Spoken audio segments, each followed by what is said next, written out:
Assalamualaikum warahmatullahi wabarakatuh. Halo teman-teman, perkenalkan nama aku Eka Hirnisa dari Prodi STR Keperawatan kelas 1C dengan NIM P279041244143. Jadi, di sini aku akan menjelaskan sedikit tentang fungsi dari organ reproduksi pada manusia. Fungsi dari bagian internal pada wanita. Yang pertama ada vagina. Sebagai saluran yang menghubungkan bagian luar tubuh dengan organ reproduksi internal yang berfungsi sebagai tempat masuknya sperma untuk menghasilkan anak sebagai jalan lahir dan menstruasi. Yang kedua ada cervix, leher rahim yang menghubungkan rongga uterus dengan vagina, berfungsi menjaga bakteri agar tidak masuk ke dalam rahim dan mengeluarkan cairan cervix yang membantu pembuahan. Yang ketiga ada cervical canal, saluran yang terletak di serviks yang memungkinkan aliran darah dan spermatozoa dan sebagai saluran kelahiran bayi. Yang keempat, ada perimetrium, lapisan luar rahim yang berfungsi sebagai pelindung dan penyokong rahim. Yang kelima, ada myometrium, lapisan otot pada dinding rahim, berfungsi untuk kontraksi selama persalinan. 6.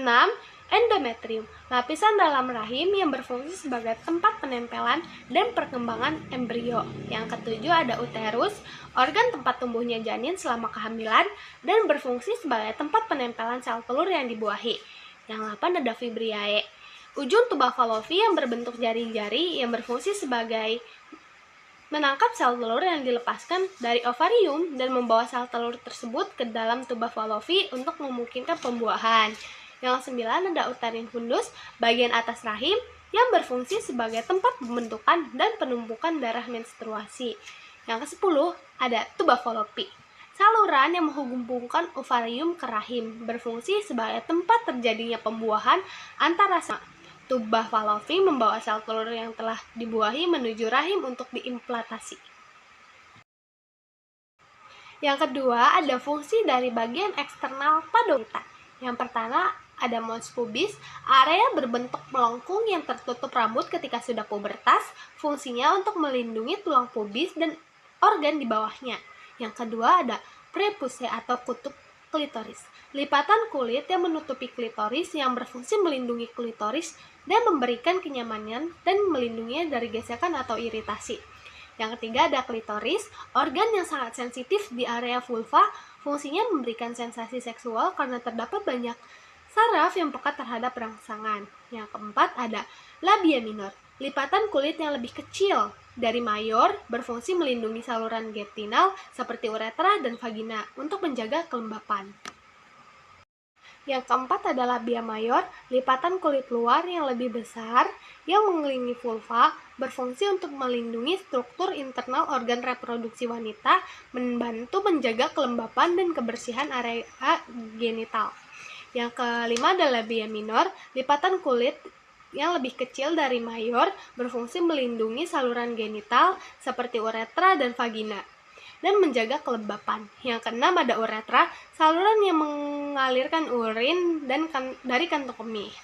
Yang ketujuh ada perineum, terletak di antara vagina dan anus, berfungsi sebagai dukungan untuk organ reproduksi serta melindungi jaringan selama persalinan. Yang ke-8 ada anus, tempat pembuangan sisa metabolisme.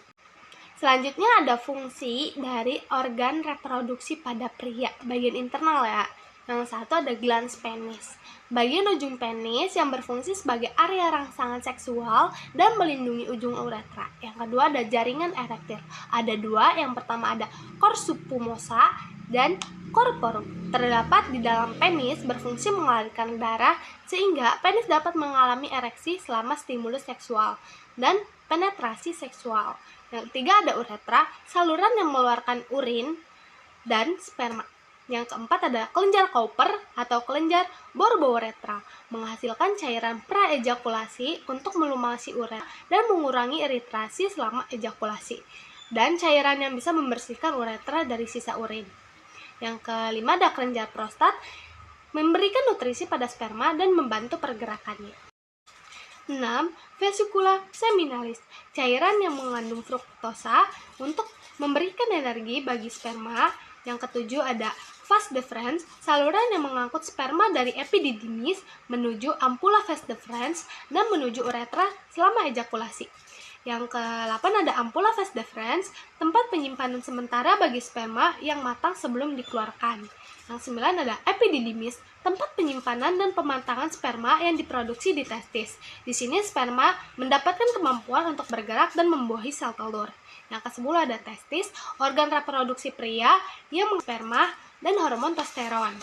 Yang ke-11 ada ureter, saluran yang mengalirkan urin dari ginjal menuju kantung kemih. Namun, ureter tidak berhubungan langsung dengan alat reproduksi. Yang ke-12 ada kantung kemih, menyimpan urin yang dapat diperoleh oleh ginjal sebelum dikeluarkan melalui ureter. Selanjutnya ada fungsi dari bagian eksternal pada pria. Yang pertama ada vesika urinaria atau kantung kemih, yaitu tempat penyimpanan urin sementara. Yang kedua ada kelenjar prostat, yaitu kelenjar yang menghasilkan cairan bagian dari air mani untuk memberikan nutrisi kepada sperma dan menjaga kelangsungan ejakulasi. Yang ketiga ada uretra, berfungsi untuk pengaliran cairan baik itu urinasi maupun ejakulasi. Yang keempat ada vas deferens, saluran yang membawa sperma dari epididymis menuju ampula vas deferens dan mengeluarkan sperma dari penis. Yang kelima ada testis, organ yang menghasilkan sperma dan hormon testosteron dan akan dipindahkan ke epididymis untuk dimatangkan. Keenam ada skrotum, kantung yang menggantung di bawah penis berfungsi melindungi dan menjaga suhu testis agar tetap ideal untuk reproduksi sperma. Yang ketujuh ada gelas penis atau kepala penis, berfungsi untuk merangsang seksual. Yang ke-8 ada mouth of urethra atau lubang uretra, yaitu lubang yang terletak di ujung gelas penis, yaitu tempat keluar urin dan air mani. Cukup sekian penyampaian materi dari saya. Mohon maaf apabila ada kekeliruan. Terima kasih. Assalamualaikum warahmatullahi wabarakatuh.